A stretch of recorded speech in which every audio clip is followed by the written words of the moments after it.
Hello and welcome to the business. Today I'm joined by Nigel Wilkinson. Now this is a really interesting video for everybody out there because it's something that affects us all, which is debt management, debt recovery.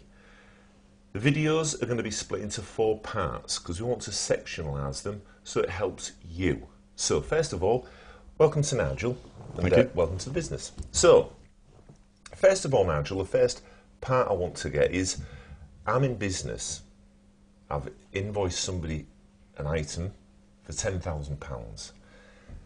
It's got to the end of 30 days, what do I do? Okay, well first of all, one of the areas that we like to tell our clients is to make sure that they have a set of terms and conditions, because an awful lot of companies don't have terms and conditions. They're available free of charge from the government, company's company house website, or as an example, you can get them from people such as myself, our company. If you've got decent terms and conditions, you need a debt management system in place. They're relatively simple to put in place. You need 3 separate letters, and let's call them letter 1, letter 2 and letter 3. The first one is you're now late with payment. The second one is you've ignored our first letter, please pay up now. And the third one is, if you don't pay up now, we're going to take further action. Right, that seems simple enough.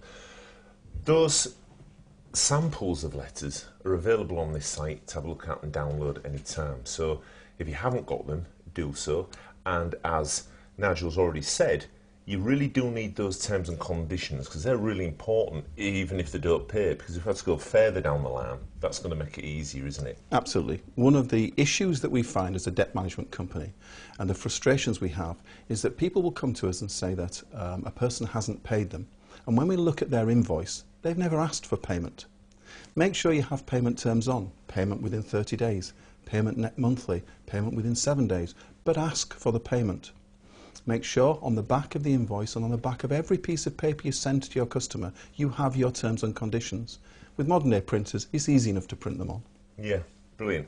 I mean, that is superb advice you're getting there from Nigel, because in business, we always tend to look at getting the sale and we're focused on the sale, the profit and everything. But if we don't get paid for it, then we're wasting our time and money anyway, aren't we? Absolutely.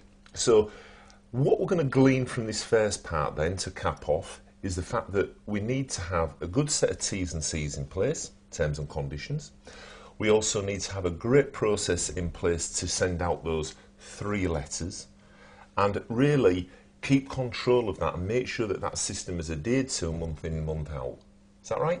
Absolutely right. Make sure that the person that you have collecting your debts for you in-house, it's not a second class position. It's not something that's in the corner that people do, well, maybe Friday afternoon I'll pick up the phone and phone a few people.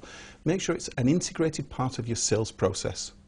That the credit control department is part of your sales process, and that credit control department may be one individual or it may be a whole department.